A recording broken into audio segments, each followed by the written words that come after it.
Hello, I'm Peter from Power Portal Products. My partner Kevin and I had a seminar at our facility back in mid-April with Andy Ward of Proficient X.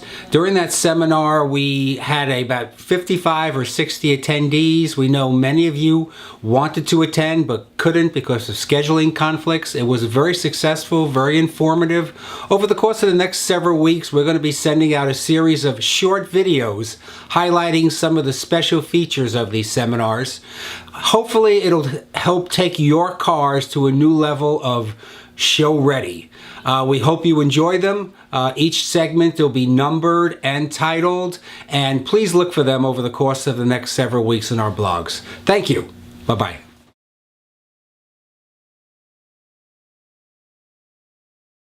Washing the paint of the car, now that we have the rims and the exhaust and all the nasty stuff done, okay, is that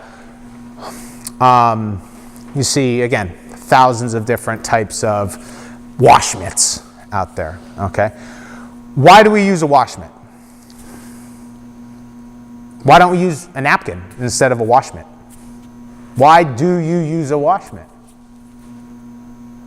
Because probably you've been told to by every other detailing site on you know, the internet, or by your friends, family members, cousins, uncles, aunt.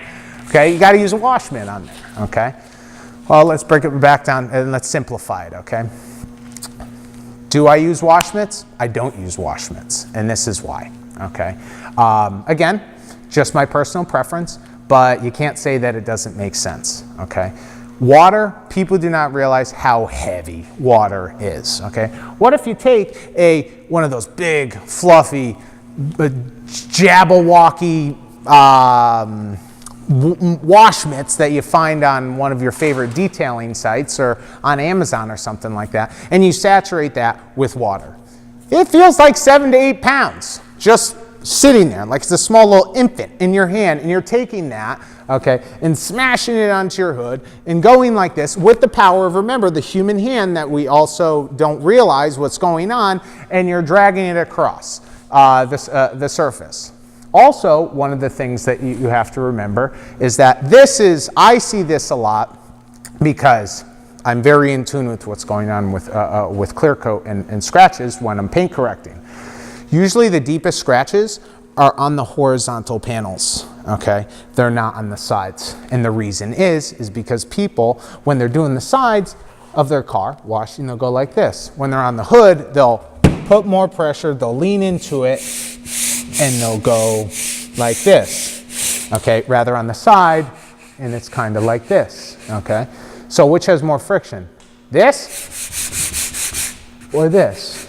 Okay, so the scratches will be deeper on the hoods of the car. Okay, matched with the infant weighing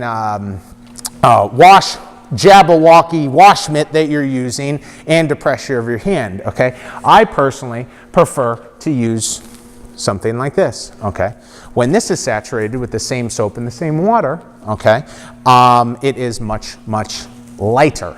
Okay, in weight. Okay, this is probably, I don't know, maybe a pound or two, okay? But it just doesn't stop there, and I'll tell you why I do it, okay? Now, we'll get into that in a second when it comes to the different grades of microfiber, okay? But here, okay, let's bring it back down to the basics here, okay? People are like, if you were to take this rag, okay, and go like this on here, okay, this is only single layer, okay? Now, if you take that same amount of pressure and put it on 2, there's a little less friction that's going on there.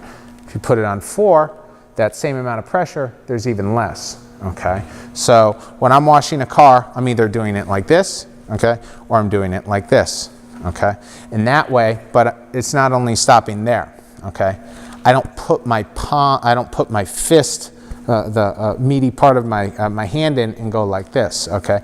I go with the way a panel moves. So if I'm meaning horizontally, okay, if I'm don't worry, Kevin, if I scratch it, you know where to get it done. Okay, when I'm washing a car, I'm not putting weight on there. I'm sort of bending down and going with the panel like this, okay, therefore creating less friction, creating less weight when this 2-pound little towel is on it, comparatively speaking, to an 8-pound, you know, wash mitt. Now, have I washed cars with wash mitts? Yeah, I've washed tons of them with wash mitts, okay.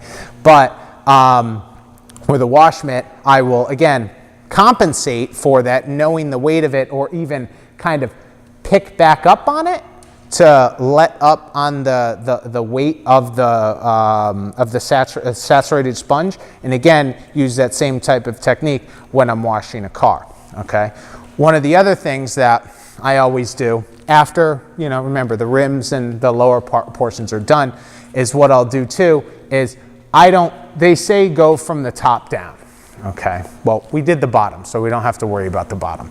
The top, okay, I won't, when washing a car, I'll think about exactly where the amount of dirt is, okay? Well, if you go from the top down, okay, I'll start on the hood, then I'll start on the roof, I'll go here, but then I'm gonna go to the back of the car.